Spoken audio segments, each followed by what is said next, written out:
moral e ética proporcionam sentido às coisas. E é preciso dizer isso, que se isso não me provoca prazer, ainda que eu possa dizer que óbvio que eu trabalho porque eu preciso, que ainda não provoca tanto prazer, eu preciso em tudo pensar nessas 3 etapas com as quais eu encaminho para a nossa conclusão. A primeira é a distinção do certo e do errado. Sim, o mundo é líquido, mas eu nunca vi alguém ter dúvida sobre o que é certo e o que é errado. Todos sabemos. Eu posso enrolar, mas eu sei o que é certo e o que é errado. Eu sei o que é fazer direito e o que é fazer errado. Nós temos uma intuição sobre o certo e o errado muito forte. Segundo, sabendo o que é o certo e o errado, agir a favor do correto, lutar a favor do correto. E terceiro, percebendo o desvio, notando o erro ou tropeçando porque somos humanos, correção e volta ao rumo. Somos humanos. Eu vou dar um exemplo aos senhores para não esquecerem que treinamento é importante, mas não é tudo. A coisa que eu mais treinei na minha vida é provavelmente a coisa que os senhores mais treinaram, andar. Eu com 52, segundo minha mãe, ando desde os 11 meses, logo 51 anos treinando diariamente. Se fosse uma língua, eu já seria um gênio da língua. 51 anos de treino diário, às vezes bastante. E eu tropeço. O que significa? Que naquilo que eu mais treinei na vida, eu também erro. Errar é humano não porque nós erremos bastante, mas que isso que nos tornou humanos. Logo eu sei que eu vou ter um deslize. Eu gostaria de nunca ser grosseiro com nenhuma pessoa. E eu acordo de manhã com essa disposição de não ser grosseiro, de sempre tratar todo mundo com muita polidez. E os 100 primeiros são tratados por mim com muita polidez. A partir dos 120 já é assim, quando eu chego no 150º, que me diz uma imbecilidade agressiva, aí eu estou. Aí eu sei que eu errei, que a minha paz deve pertencer a mim e não ao outro. Peço desculpas e vamos de novo. Amanhã eu vou tentar. Eu vou tentar mais uma vez. A correção é fundamental. Ética é fruto de 3 ações. A primeira é uma avaliação do bem e do mal. A segunda é uma ação concreta em direção à ética. E a terceira, que complementa a segunda, é a correção do ato alheio ou meu permanente. Todos sabemos, nós temos todas as respostas. Eu estou convencido que todos aqui sabem exatamente, por exemplo, se é hora de manter o casamento ou interrompê-lo. Todos sabem isso, mas nem sempre é a resposta que eu quero ouvir. Estou dizendo que eu sei as respostas. Vê-las ou não vê-las é um pouquinho uma escolha minha. A ética nasce de uma reflexão. Essa reflexão envolve ação e aí o feedback que vai fazer eu corrigir meus atos. Este é o ponto que eu preciso melhorar. Eu preciso melhorar, por exemplo, minha reação a frases não muito lógicas. Eu preciso melhorar minha reação. Quando alguém me disser uma frase não lógica, eu preciso entender mais e julgar menos. Esse é um ponto que eu falho muito. Contei ontem no Jornal da Cultura que um taxista me disse: clima maluco, né, doutor? Eu disse: não, o clima de São Paulo é subtropical de altitude, a temperatura oscila 10 graus na primavera e no outono. Não é maluco, ele é absolutamente dentro do esperado. Aí ele entra num silêncio absoluto. A gente não conversa mais nada a partir disso. Eu devia dar sequência, e o jogo de ontem, tanto faz, não precisa nem ter visto, né? Basta dizer, e aquele lance, aí a conversa segue e você vai. Eu preciso pensar permanentemente nos grandes e pequenos defeitos, avaliá-los. A imagem de uma escultora americana chamada Carlyle é a imagem de um homem se esculpindo, é um self-made man, de fato. É um homem se esculpindo. Fazer e fazer-se é a síntese dessa crença aristotélica de que eu me produzo. A minha vida não é infeliz ou feliz. A minha vida não tem sorte nem azar. Eu não tenho segredo de trabalho ou de leitura ou de atividade física. Eu não sou particularmente mais brilhante que os outros. Eu apenas sei que eu tenho que me fazer. permanentemente. Sorte é o nome que vagabundos e fracassados dão a quem tenta. Nossa, como você teve sorte. Todo vagabundo e todo fracassado vai dizer, nossa, você teve muita sorte. Eu tive uma sorte enorme. Essa sorte implicou, às vezes, sacrificar mês e mês de sábado e domingo para escrever um doutorado. É uma sorte. É uma sorte. Eu tenho raiva disso. Porque quando alguém me diz, você tem jeito com línguas, parece que um dia eu sentei, now I speak English, je parle français très bien. Não, gente. Foram anos decorando, estudando, melhorando e ainda estou longe daquilo que eu quero. E quando alguém diz que você tem jeito com línguas, esse jeito é sentar e fazer. O homem que se faz não é aquela crença liberal que todo mundo tem seu destino nas mãos. Eu sou eu e minhas circunstâncias. Mas é a crença que ética em particular nasce da consciência de que a minha vida, minha família, minha cidade, o país que eu moro, tudo isso pode ser muito melhor a partir da minha melhor. Esse é o primeiro passo.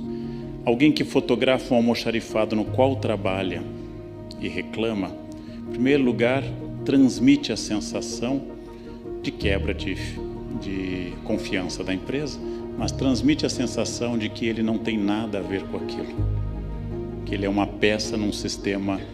Bem, se eu trabalho numa empresa, tudo aquilo tem a ver comigo, tudo passa por mim.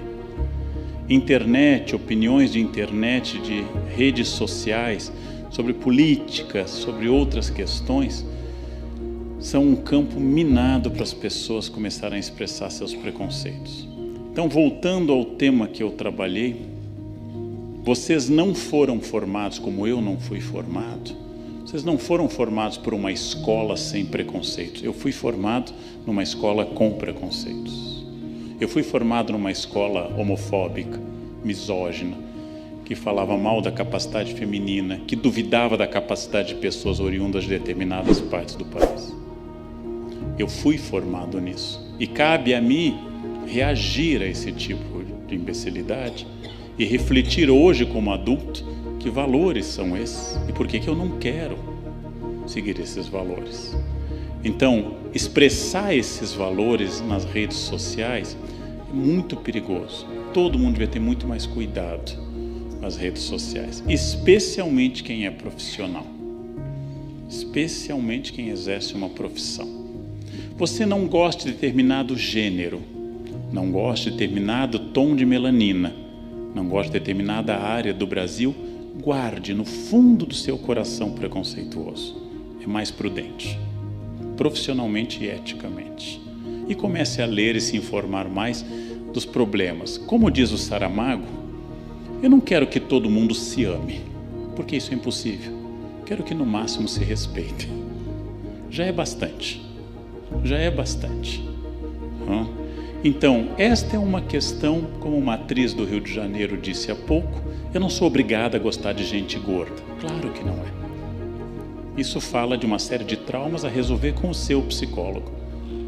Porém, eu sou obrigado a não expressar esse tipo de questão. Eu sou obrigado a não dizer ao mundo que eu tenho um modelo e que o mundo deve se adaptar a este modelo. Eu não devo expor assim a minha dor ao mundo. Todo preconceito expõe uma dor e um medo. Todo agressor é alguém que tem medo profundo de alguma coisa. Eu acho que todo pensamento humanístico, clássico, inclusive burguês do 19, contribui para o pensamento individual.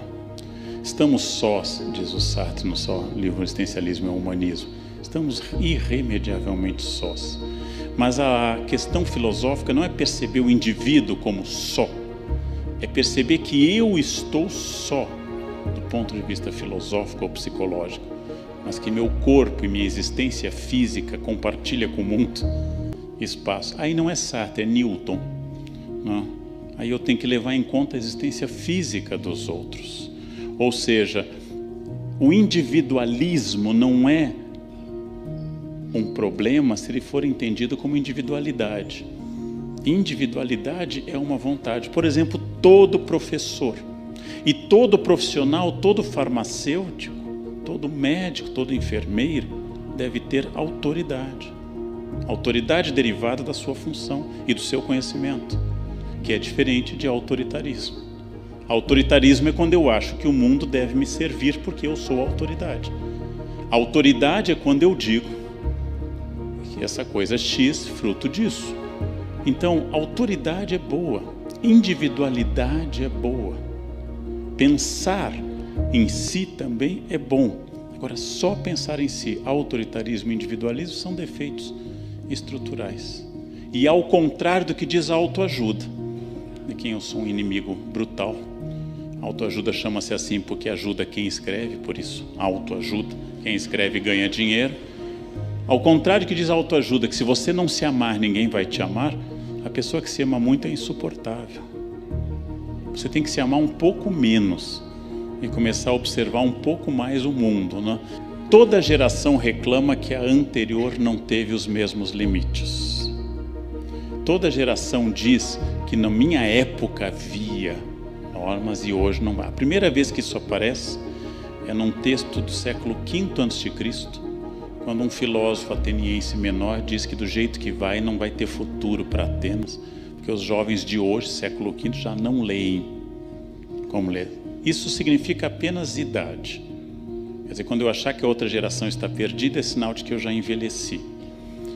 Porém, como os pais mais frequentemente trabalham hoje, os dois fora, e mais frequentemente têm culpa e é obrigatório ser feliz, nós achamos que a condição da existência é a felicidade plena e que o trauma destrói, quando na verdade o trauma é um elemento construtivo da personalidade. Então, cada vez mais as pessoas acham que ser bom pai é provocar felicidade permanente.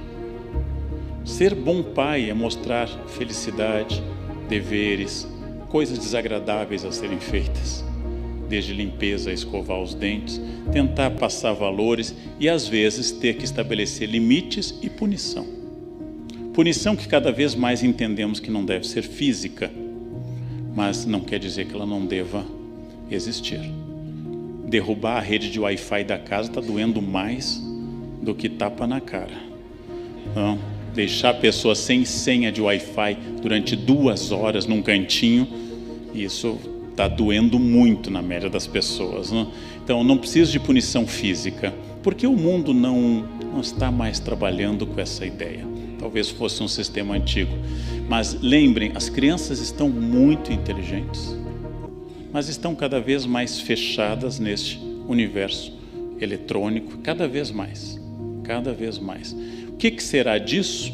Não sei, será uma geração diferente da nossa. No meu tempo, a gente fez a Segunda Guerra Mundial, bomba atômica e Auschwitz.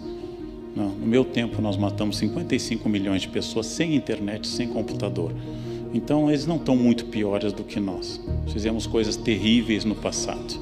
A nossa geração fez do século XX e as anteriores o mais violento de toda a história humana, sem internet. Sem internet. Então, não fica jogando, na minha época todo mundo se respeitava. Não, é só uma memória minha. A virtude pode se transformar num defeito. Quando, por exemplo, eu passo a me orgulhar de que sou um marido honesto e fiel, e a esposa passa a se orgulhar que é honesta e fiel, e passa a criticar aquelas que não são honestas e fiéis, a pessoa transformou uma virtude num ponto de vaidade. Eu, ao fazer um café filosófico, citei a história de Santo Antão, porque a virtude pode se transformar num defeito.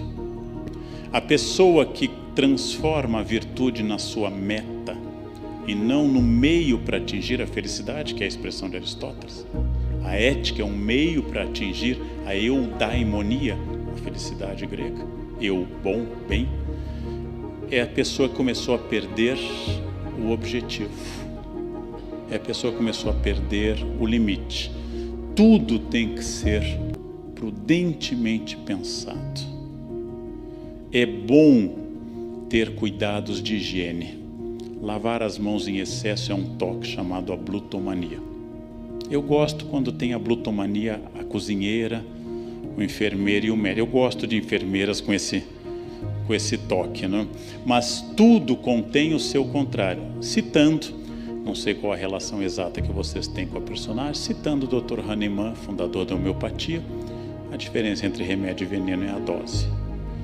Enterrado lá no cemitério do Père Lachaise, Dr. Hahnemann tem essa frase como coisa. Ou seja, tudo se transforma no seu oposto, se eu não tenho a medida.